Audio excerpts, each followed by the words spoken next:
Melba Moore is legendary. She's a Tony Award winner, R&B songstress. She's also has an upcoming memoir, which is called "This Is It: Marvelous and Getting Better." And you know what's getting better? This show, because Melba Moore joins us now. Hi, Ms. Moore. How you doing? I'm doing very well, Don. Thank you so much for having me. I can't wait to read this book. Okay, let's talk about. We'll talk about what's in the book, but I want to talk about your career. You've had one of the longest, richest careers in entertainment. You've done Broadway, you've R&B, TV, all you've done all of it. So when you look back now, is there something that ties it all together for you?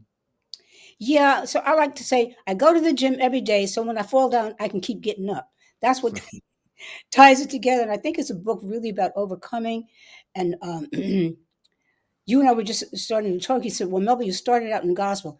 That's a cliche for all most great black singers, Hmm. but that wasn't true for me. My How'd you natural start? my natural voice is lyric soprano, classical, just natural. Then I majored in music education, so we studied. I majored in vocal music, so you study classical music. But I wanted to have hit records and stuff, so I learned how to sing R&B. But you said, how did I start? Yeah, yeah, but you said you started singing. You said classical, right? Is that that Well, was your training? that was my training, and my first job, my first profession was a public school music vocal teacher Ah. before I got into show business. So I'm kind of a late bloomer as well. You laughing at me? It's true. I know, but I'm laughing at you because you know I love you so much. Every time I see you, I can't help but hug you, and just thank you for blazing the trail and just being amazing. But also, you're just so talented. You're out there on social media. You're in my posts. You're commenting. I'm commenting on yours. I'm watching your social media, and I just love that you have this sort of eternal youth about you, even with your voice. Okay, I don't want to be rude or disrespectful, but usually when you get What? to be a woman of a certain, not a certain woman, a person of a Oh, you're certain age. talking about us elders. Okay. No, but you know what I'm saying. Your voice is just, I mean, I don't see a difference between, when you first started out and now. And how do you do that? Well, you realize that you are getting older, and I read the Bible and it changes my life. But one of the things he says, but he don't tell you how it works, is that he makes of you a new creature. But as Hmm. you get older, you become a new creature. You don't like it really so well. It keeps changing. But if you will Hmm. study it and make the changes, you can still do what you used to do. But everything changes, so you have to change with it. Hmm. And can you just give us one soprano note? Because I have a question coming after this.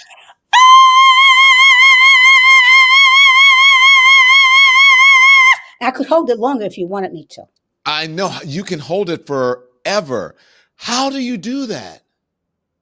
Practice, darling, practice. No, actually, I am a lyric soprano. What I've learned to do is sing lower, Hmm. but keep the high. A lot of times, if you go down and you don't know that, you lose one or the other. But younger days, I really didn't have any middle or bottom because I really was a lyrical going up to a coloratura soprano, very, very high.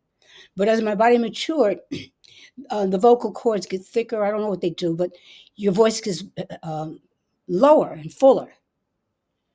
And so now I can do things at the bottom that I couldn't do then, but I've kept the top. So my range has extended actually. How many octaves? Do you know how many octaves you have? They say it's five, but I don't think it's that much. I think it's four octaves, which is plenty. That's plenty. Mm. Um, I wanted to just listen to you sing the entire time. Oh, So, yeah, did you ever think about doing not gospel opera?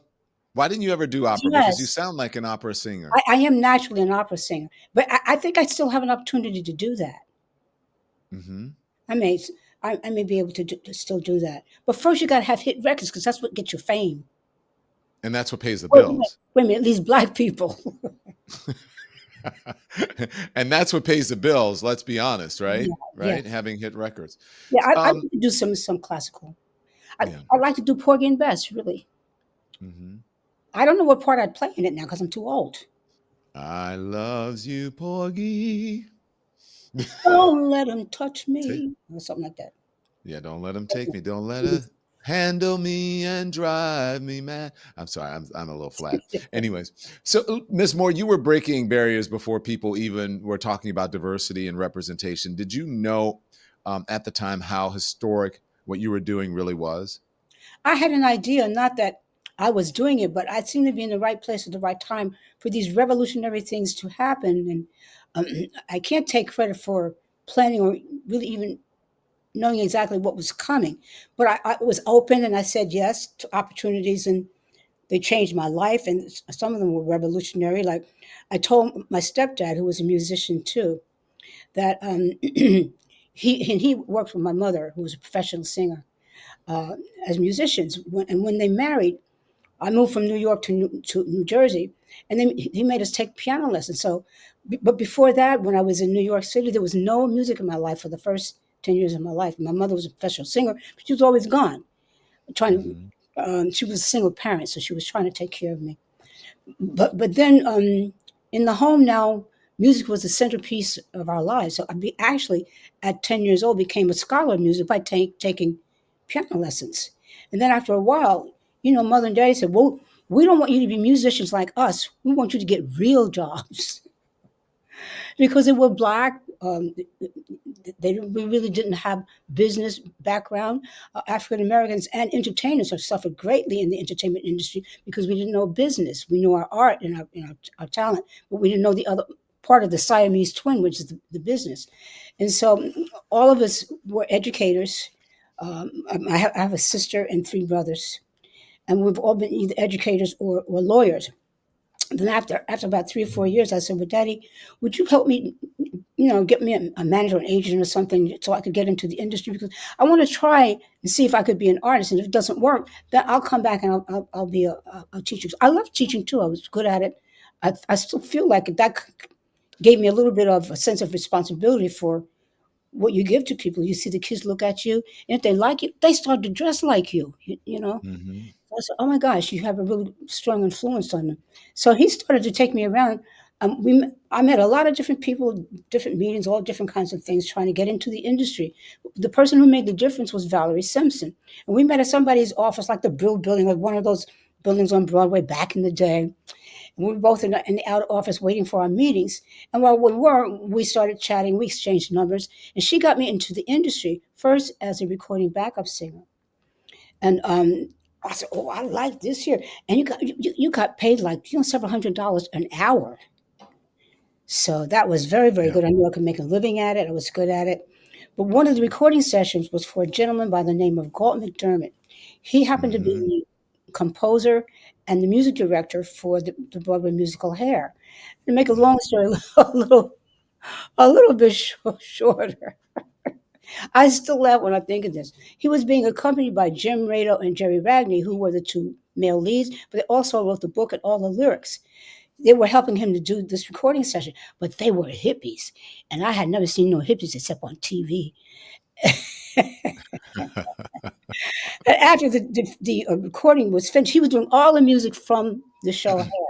But I didn't know what it was. It's just what I read music, so I would read the shoot music, and it would say, "Glitty glub gloopy, nibby nabby noopy, li lolo." I said, "What in the heck is this here? What kind of music is this here?"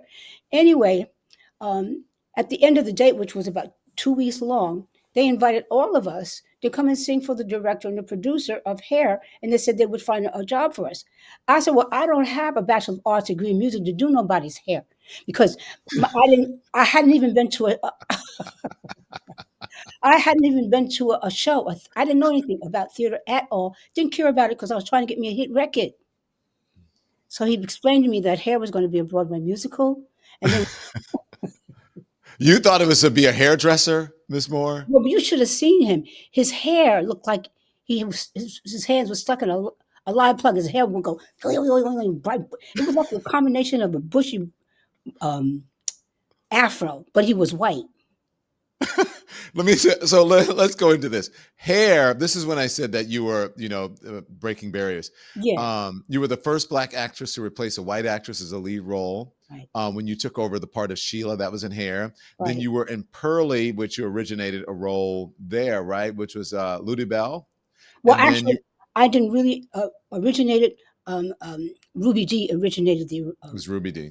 Yeah, But then you earned a Tony Award for I that. did. Yeah, And that was then you only did my Tim, second show. I was still learning how to be an actress. yeah, and you did Timbuktu, you did Les Mis, and you Yes, also did Chicago. And yeah, that was, I mean, you were breaking barriers then. It's interesting. Your career has weaved so much. You've gone, as I said, you do plays, you sing, you have hit records, and then maybe you'll do some opera. Who knows? But people call you a diva. I mean, and they mean that with love. yes. What does that word mean to you? Do you own it, being a diva? Oh, yes, yes. Yeah. Because it, Why? it means someone who's really captured their art. They own it. They do it. They do it well. They're consistent with it. Whenever you see them, you're going to see them at their best. That's what diva means to me. Mhm. In this, you know, you've seen this industry change a lot. In some ways, not change enough. I would imagine. What's gotten better for Black women in entertainment, and what still needs to be worked on? Hmm. Well, racism of any kind needs to be erased, and it's still here and still, functioning.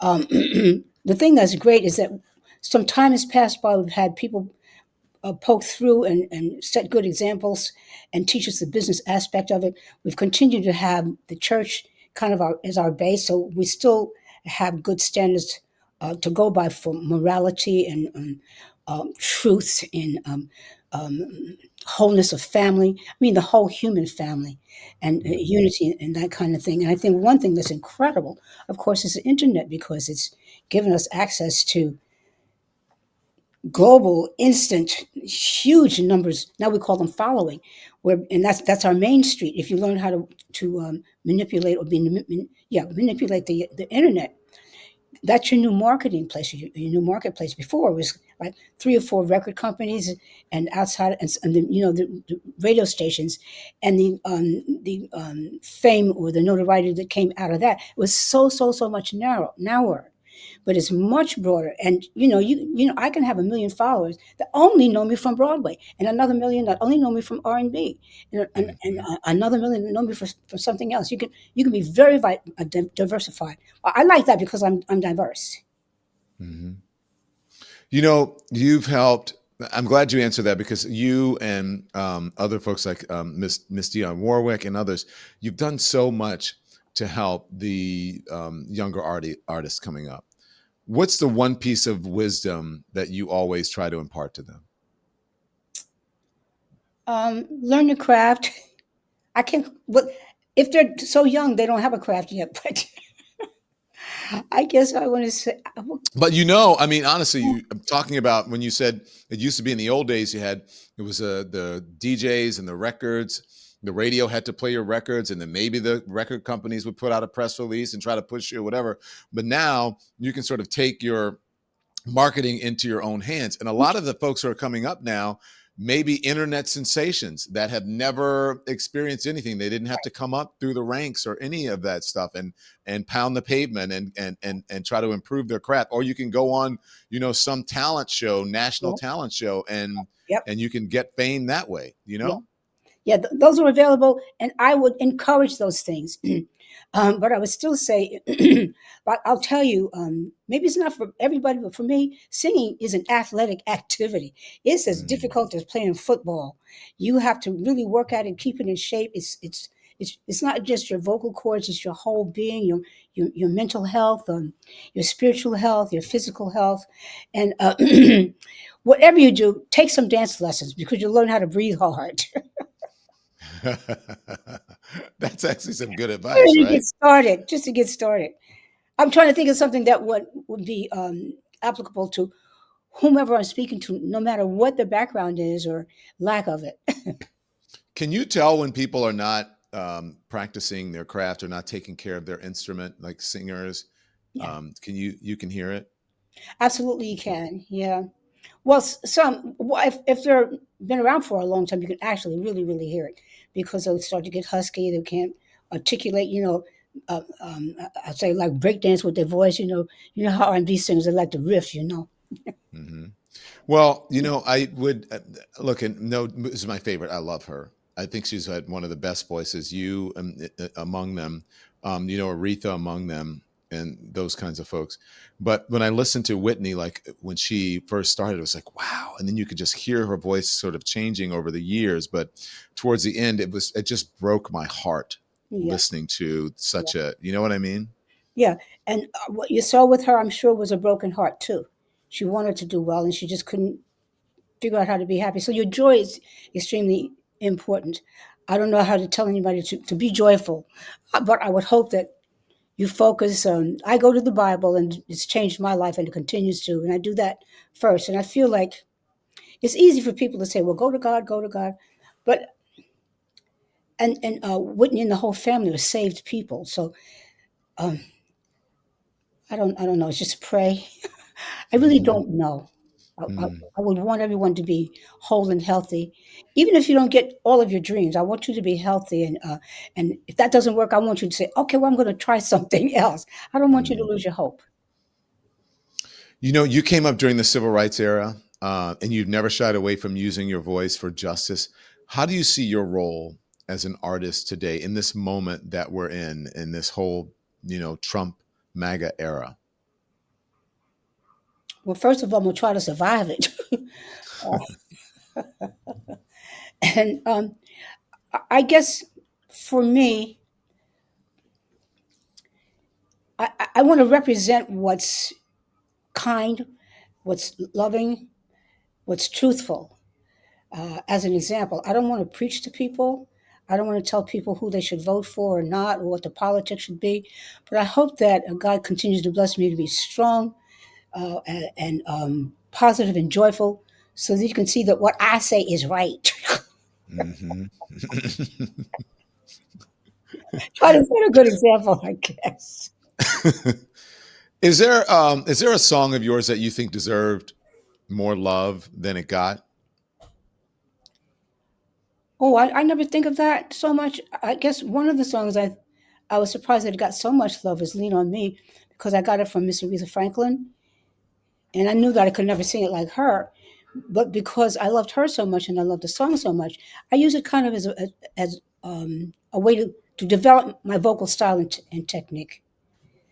But in terms of a song that should have gotten more, I've never thought of that. Hmm. Do you have a favorite song that you've recorded or sung? I like "Lean on Me." You like? Because every time I sing it, I hear the words.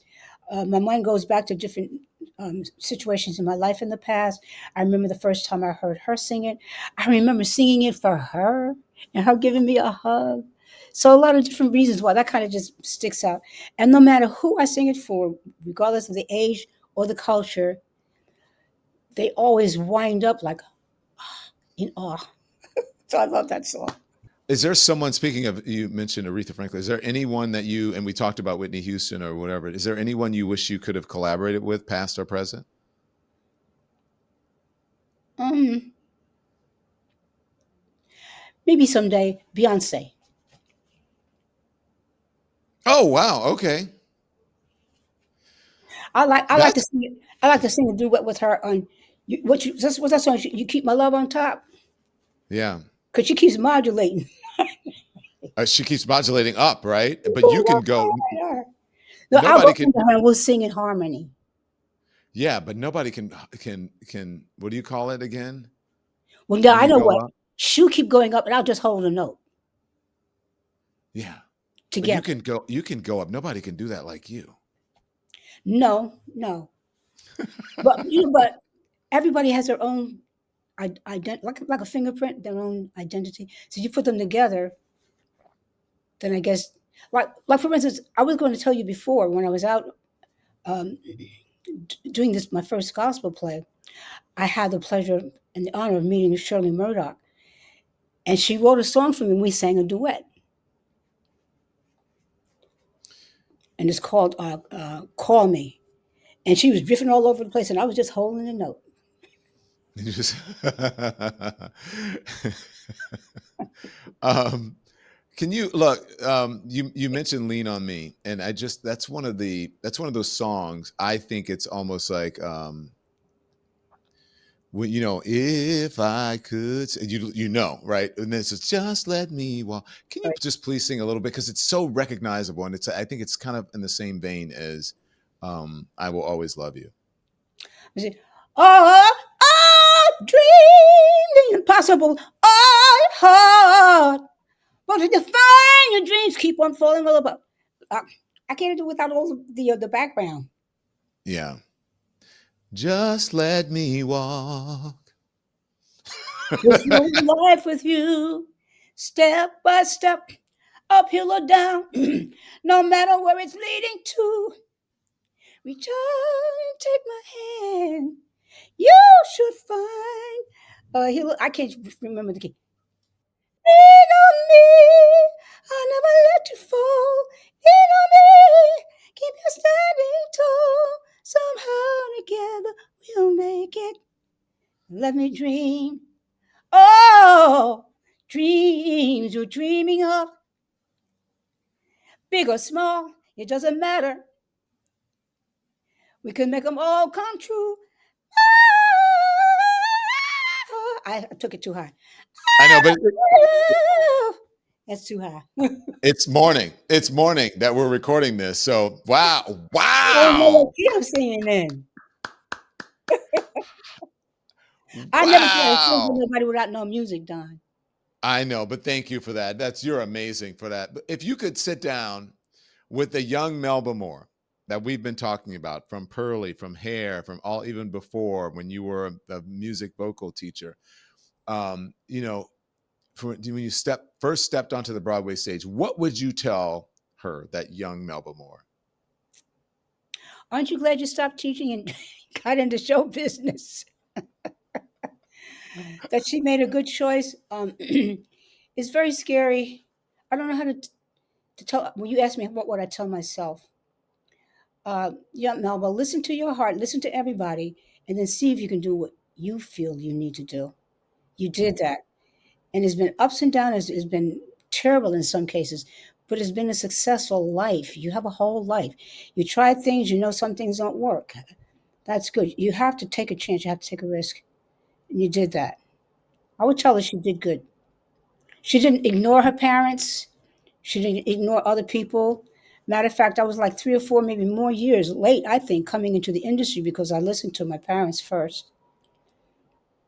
But then I said, I still want to try this. So I was saying, I'm glad because when you're around other people that have no idea what's in your heart, and nobody knows what's in somebody else's heart, really, you have no reason to be confident in what you believe and what you think. And especially if they're adults and you respect them and you love them, you're not going to give your own thoughts or your own desires a chance. And I wasn't one who was very vocal or very strong in my opinions or expressing myself to other people. So if a person has a jubilant personality, maybe they can express this to someone around them that, oh, could I try this or could I try that? Kids are usually, kind of expressive, most of them. So I would say I'm glad you had the courage, Melba, to ask your parents respectfully, could you try something that I want now? Hmm. Hmm. Ah. Can I ask you? Can we just do one word? What If you give me one word answers, I'm going to name some folks who I think are you guys are in a class of you're in a stratosphere where the air is very rarefied. Okay, and you're in rarefied air, and just give me what you think. So I'm going to say Aretha. What do you say? mega woman of God? One word. Oh, one Okay. word. Yeah. Oh, well, the word I'm thinking of is not good enough. I would say fabulous, but that's all I can think of. That's not good enough. Dion. Classy. Gladys. Oh, incomparable. Incomparable. Yeah. Yeah. Um, Whitney. Rare. Yeah. Beyonce.